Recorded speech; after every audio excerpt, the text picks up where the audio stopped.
If you are what you say you are, a superstar, then have no fear, the camera's here. Hey YouTube, welcome back to Jerry's NBA Talk TV. I'm NBA Jerry, and thank you for watching. You guys watched the game last night between the Miami Heat and the Cleveland Cavaliers. You heard my thoughts about it and everything else. You heard from the Cleveland Cavalier correspondent that I had on the other day, Isaiah. He did a great job breaking down the whole Cleveland team before the game started and the pulse of the city of Cleveland. Now we're going to switch to the other side, the Miami Heat side. I got a very special guest here today. He's real special in a lot of different ways, and I'll explain this as we go along. But he's doing a great job in his videos, all of his breakdowns, and he's a very, very smart young man. I want you guys to check out his channel when we get done. He's the Miami Heat correspondent. He actually does not live in the city of Miami, and I'll tell you where he lives in a second. But without further ado, I want to introduce you to my very special guest. His channel is called Wade3Brad6TV, and the young man, his name is Brad. How you doing today, sir? Very good. G'day, everyone. How you going?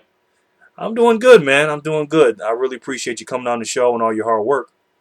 Oh, thanks for having me. It's a pleasure. No problem, no problem. All right, so if you guys haven't noticed, he has a little accent. So, Brad, why don't you tell the people that don't know where you're from and a little bit about your channel? All right. Well, yeah, I'm Brad. I'm from Sydney, Australia. My accent's pretty strong for Australian. Yeah, I've been following basketball for about 7 or 8 years now, and since Dwayne Wade came into the league, I've been following the Miami Heat. And I started off my channel later this year, and yeah, it's been going well so far. I'm pretty pleased with it, and really good to be on the show. Yes, indeed, and we're glad to have you, man. Like I said, you're doing a great job. So let's talk about your team. I mean, obviously, you have a very special organization that you're covering. This is the most talked about team probably in NBA history that I've noticed, just because of the fact of Facebook, YouTube, MySpace, all the Twitter, all the social media outlets that we have. This is a very, very global game now, and with LeBron James and Dwayne Wade being on the same team, this is just a team that has to be watched. I call it the favorite team, America's favorite team, or the world's favorite team.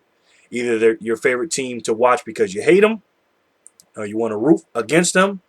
Either they're your favorite team because they're just so interesting to watch, you want to see what happens, or they're your favorite team because somebody jumped on the bandwagon, they want to be with them. So, with that being said, what are your thoughts on the Miami Heat so far this year?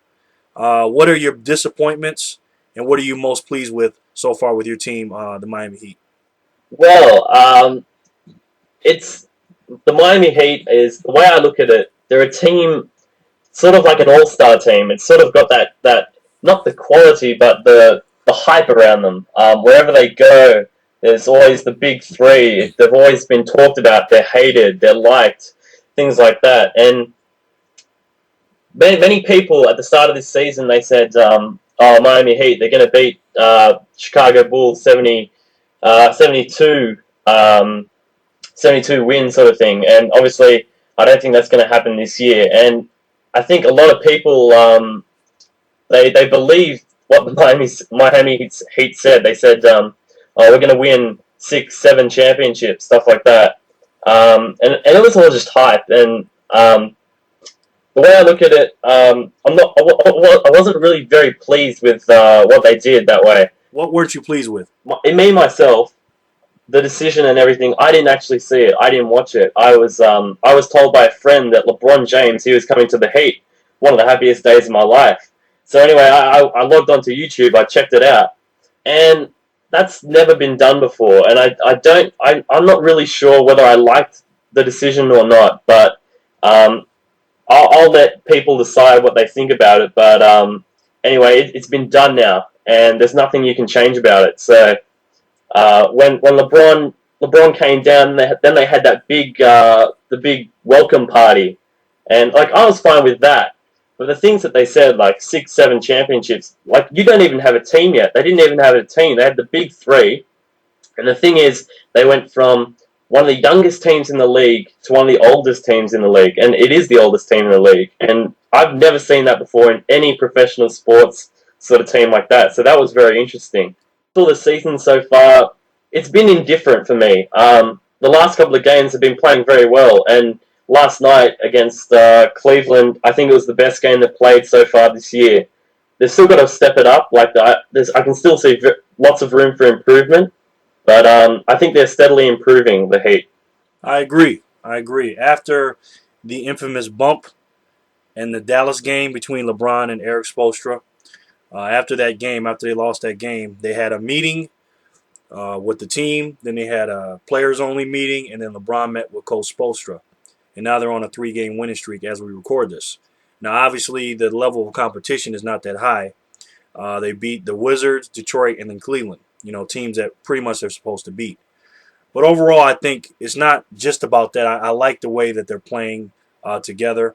I like what I saw last night with LeBron playing off of Dwayne Wade a little bit, and they're doing a little bit better every single game. I like that. Now, the game last night between the Cavs and the Miami Heat.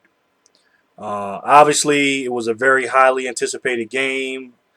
All the hype because of LeBron and everything else. What were your thoughts, Brad, on how the Cleveland Cavalier fans treated him with all the boos and how LeBron responded? He didn't apologize at the end of the game. What's your feelings on all that? In your opinion, who's right, who's wrong? I know you're a Miami Heat fan, but as far as an NBA fan is concerned, what's your thoughts on that whole situation? Well, last night, it was obviously expected that they'd be booing and chanting, stuff like that, and that's all just in the game. That's in any professional sport. I had no problem as a Miami Heat fan or just a basketball fan with the boos. That's to be expected. But I don't know. It was probably about halfway through the game they started chanting "Akron hates you." I thought that was a bit rough. Seeing that was his birthplace and he's been in Cleveland almost all of his life and in Ohio, that sort of thing. But the T-shirts, that's all just in good fun. To me, it's all just part of the game, and I think it was one of the best atmospheres I've ever seen. Like, it would have been great to be there, sort of thing. That's how I see it. And as for not apologizing, I mean, that's his decision.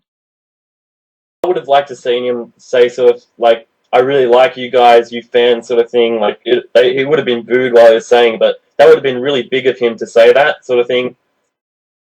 It's LeBron's choice, and he chose not to apologize. I saw Craig Sager also gave him the chance to say something, but he didn't. And he just said, "I had a good 7 years here." So, really, no, I had no problem with the boos or anything like that. All right, for you being a correspondent, and I'm going to get into in a minute of why I chose you, but I want you to talk for a second. What do you see from the Heat so far as their strengths and their weaknesses as we speak right now after 20 games? Okay, so after 20 games, I'd say some strengths. Obviously, the big three, they're all good in their individual ways. And I think as the season goes on, Coach Sproul and the coaching staff, they'll work out the rotation, things like that. And obviously, their numbers are going to be down from last year. That's an obvious thing. But also, I'd say some other strengths would come from James Jones. He's a terrific three-point shooter. He's really emerged this season. Also, they've been definitely in the last 3 games. Their fast break is a really, really good option for them. And I think a lot of ways they'll succeed is just running that fast break, playing really fast basketball. I think that's one of their strengths. Some of their weaknesses, probably definitely a point guard. They need a good starting point guard and a big center. They're quite a small team. And also some injuries to Udonis Haslem. Mike Miller's coming back shortly. Mario Chalmers, he's getting in on the action as we speak. He's slowly coming back. And the bench is another thing. They've got some minimum salary players, and I don't think it's going to be enough to win a championship this year. And in a couple of years, maybe. But I think some other players have to be signed. That's my personal opinion. Very well said.